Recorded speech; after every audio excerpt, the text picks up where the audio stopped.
What's up, Michigan fans? Welcome back to the Amazing Bluebeard podcast. MWB and the place to be, go blue. Michigan gets a much needed win on the road at Washington, defeating the Huskies 82-72, winning by 10. Michigan needed this win. Of course, their last game they lost to Wisconsin, and early on it was a dogfight, pun intended. Michigan was in a dogfight with Washington. It was, they did what I wanted to do. They came out, they fought hard, they played great defense. Washington did hit some wide open threes, and they had some they missed, so it could have been scary. We still need to work on that rotation, but a lot of them were contested. They played really good defense everywhere else. They were flying around. Our big men had one heck of a night, and they saved this game for us. Our guards need to do better. If we're going to have the season we want to have, we need better guard play like we had earlier in the year. None of our guards scored over 10 points. Cadeau had 0 points, didn't make any shots. Gale was a turnover machine, but he did have some big shots down the stretch. Trey McKinney had a great 3 in the first half, but then the rest of the game, he was non-existent. Kaysen played a lot, and he played tough and physical, but he didn't do much on the stat sheet either. But luckily, Mara and Johnson played really well, and Lindenborg was solid. So that was enough to get us this win. But we need to fix some things on defense still. We gave up way too many offensive rebounds and second chance points to Washington. And we also gave up just threes. A lot of times they're flying around, they're rotating, they're playing good D. And then sometimes some of our guards just get caught like watching the play, and they forget there's a guy wide open behind them, and then they try to close out, but it's enough time for a good shooter to catch the ball and shoot. And that happened to him a few times, and that's what happened to him a lot in Wisconsin and Penn State. Even though those games they were nailing contested threes too, and sometimes that's going to happen, but our offense has just been disjointed and off. Our big men created their own offense. Our guard play has just not been good, and we got to fix that. This team is too good with too much talent. But what I did like seeing is between the guards and the big men themselves, they just love playing together. They have a feel for each other. They trust each other. There was a lot of alley-oops and behind the back passes and great passes where they just trust each other. They're in the right spot. They know where to be. So seeing that is awesome. And they just have so much talent. Time after time, I just see these guys make plays that just blow my mind. So overall, got the job done.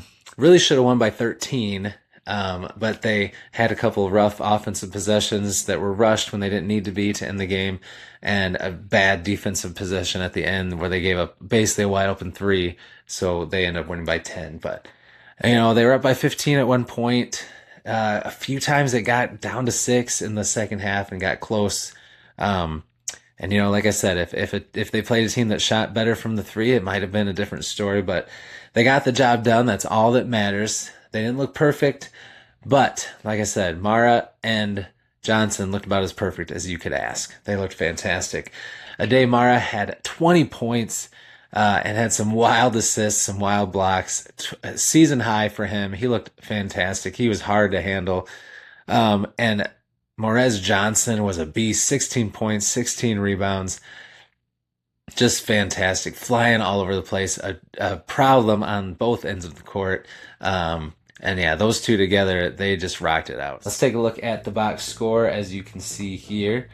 So yeah, not great from the guards. Burnett and Cadeau, Burnett had 7 points. 50% field goal percentage, not terrible.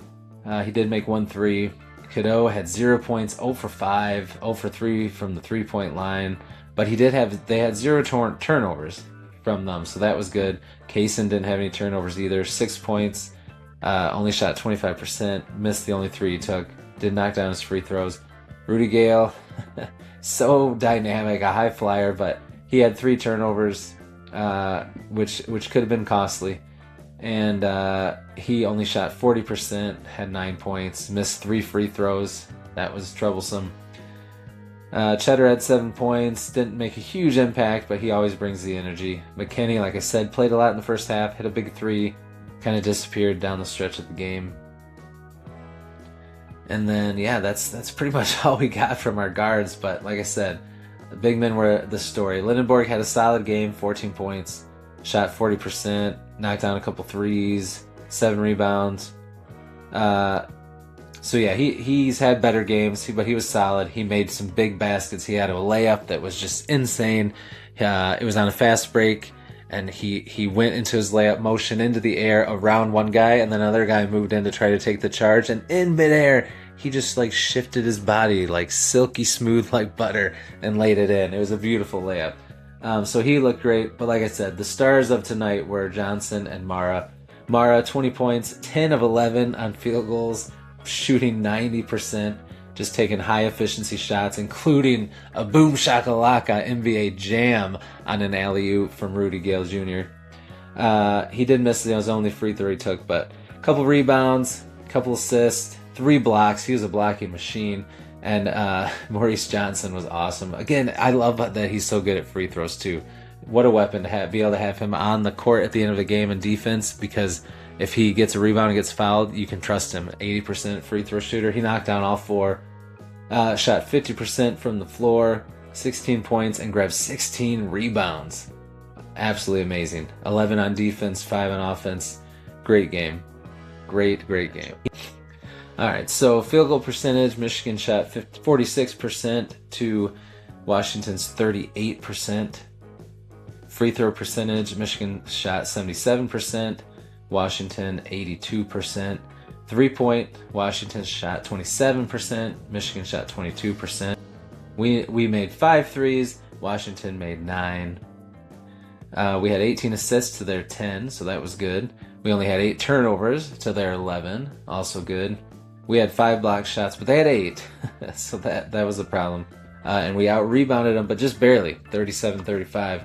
They were getting offensive rebounds like crazy, so that's something that we got to watch out for still. Offensive rebounds happening too much to the other team, and also so boxing out and rotating on three-pointers. We've got to get those down, because teams, you could tell Washington has a couple three-point shooters, and they were just passing around the three-point lane. That was a lot of their offense, driving in, passing it back out, passing around the three-point, waiting for someone to have an open look to just start knocking down threes. So we've just got to be ready. So looking ahead, Saturday, we've got a pretty winnable game. We're playing Oregon. They're at the bottom of the pack. They're 8-9. This should be a good get-right game. Yes, it's West Coast, but we're playing at 4. It's not a late-night game. So it should be a get-right game. They're not a great team this year. We are. Hopefully we see return to form. Our guard play improves, and we win by a bunch. Get a 50-point game where we win by 50, score over 100. That would be nice. Because coming up, we got a tough stretch after that. We got to play. Let's look at it. I looked at it. I did a live stream. Watch that if you want. You probably don't want to if you've already watched the game, but I'm going to try to do as many basketball live stream games as I can. I plan to do all the football ones, which will be fun. But let's look at the schedule here. So coming up Saturday at Oregon, got to win that one. That's a get-right game. Because then we got some tough ones. We got a couple tune-up games. Indiana, it's home at Chrysler Arena. But Indiana's always tough. They're 12-5. It's going to be a challenge. It's going to be rocking at the Chrysler Arena. And then Friday night, Ohio State comes to Chrysler Arena. Always a big game. And then the week after that is what we got to get ready for. This is we're going to prove if we're going to hang. If we're going to have the year we think we're going to have. We play Nebraska, who is undefeated at 17-0. That's home at Chrysler Arena. Big game. We'll see how that one goes. And then the following Friday, we play at Michigan State, the first time this year, and that's at Michigan State in East Lansing. So, big games coming up. Michigan got the win. That's all that matters. Just win, baby. But if we're going to have the special year we want to have, we need this guard play to be much better. These guards are amazing players. They need to play better, especially when you've got those big men going crazy, because if the big men play like that and our guards play solid or above solid like they were earlier in the year, we're going to blow teams out. We're going to kick butt. But if those if the guards keep shooting like this, if they can't figure it out, then we're gonna have to eke out a lot of wins, and we're gonna run into trouble when we hit Nebraska and MSU, and maybe sooner. So, all in all, much better performance than against Wisconsin. The defense looked better, but Washington didn't shoot as well as Wisconsin either. So, um, we'll have to see. We'll have to see what happens. Hopefully, Saturday's gonna be a get right game. But I'm excited. It was fun to watch them. Fun doing the live stream. Look forward to doing more of those. I won't be able to do the Oregon game. Got stuff going on Saturday with the family, but I will do wrap up like this after every game. So thanks for watching this. If you're watching this late at night, hope you enjoyed the game. So yeah, 15-1, 5-1 in the Big Ten. Got back on track. That's all that matters. Just win, baby. Michigan wins 82-72 in Washington. Go Blue.